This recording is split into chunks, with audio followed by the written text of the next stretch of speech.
Okay, so we got it torn apart. So obviously that's not supposed to look like that.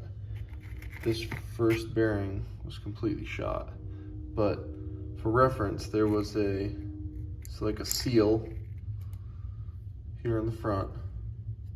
There's part of that spring. Then there was a giant washer.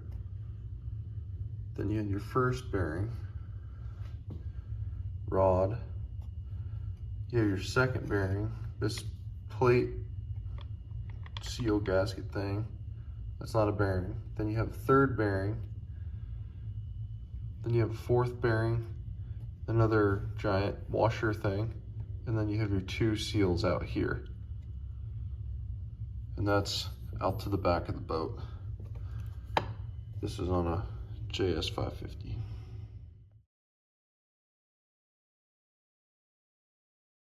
So this is just a note for reassembly. You have the spring on the outside, then you have the flat part, and the spring belongs to this seal here, and then you have the inside. All right, so we finally got the bearings in, and these are the two new ones. These are the ones on the outside that are old and were all worn out and have broken.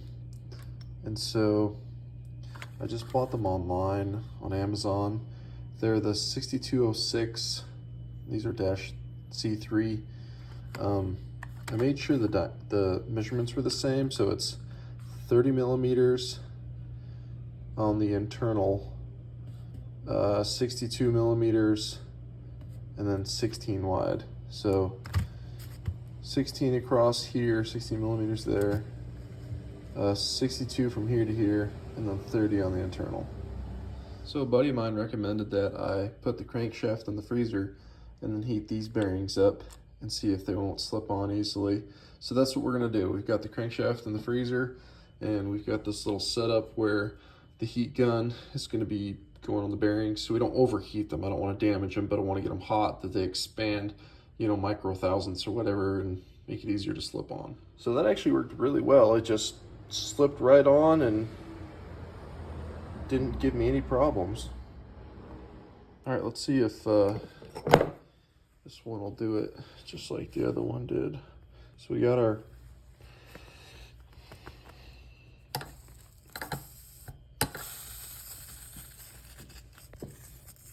this one's all right, we got that one on. So what ended up happening was this little bushing or whatever, the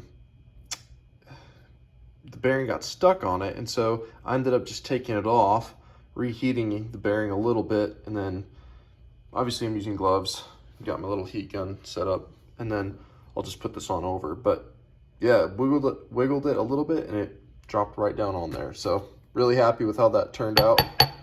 And it's fully seated, didn't have to pry or pound anything, so sweet. Note for reassembly, on the flywheel side of the crankshaft, you've got a thicker washer that goes on first, and then you have a very thin one that goes on second, and then if you have a gas gun on your bearing, it goes on the top side or on the outside, and then it presses down on like that. And then you have one more washer on top of this side, and then you have a couple of seals. All right, so we got the bearing on, the bushing underneath it, and then there's a bushing here. So we put a bunch of grease in there, got it seated, so now we'll do the other side. All right, guys, so we've put Loctite 518, just gasket maker, on the outside edges, tiny bit on the bearings, and we did the bottom side as well. And now we're gonna join the crank housing and then bolt them down. You wanna do your bolt patterns where you do like 1, 2, 3, 4, 5, 6, 7, 8, you know, like alternate them. Don't just start on one side and work to the other. So this is the stator on a JS 550 1986 model. The flywheel goes over this and hooks up there for your starter. But people talk about advancing or retarding the timing.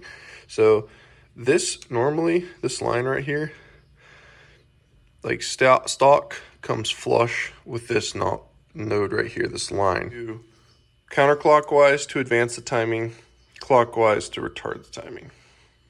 All right, so we have the flywheel on, the lock nut, and the little retainer key, whatever you call it. I've got this gasket on. I dressed the bottom side of it. I'm not gonna dress the top just because when I'm putting the cylinders in, I don't want goop getting everywhere. But so far so good.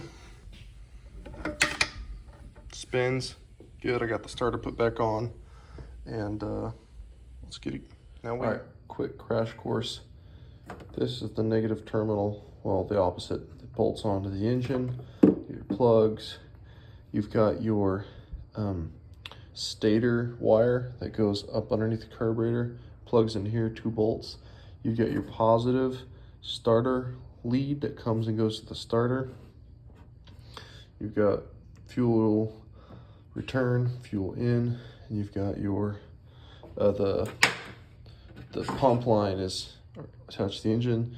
You got throttle, choke, and then obviously over here is the tank.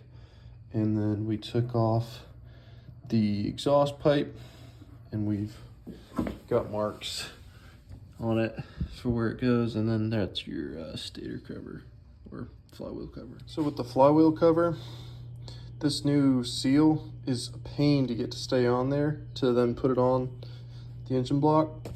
Just dressed it with a little bit of gasket maker, just a tiny little bit, and that makes it stay. So now I can put it on the block.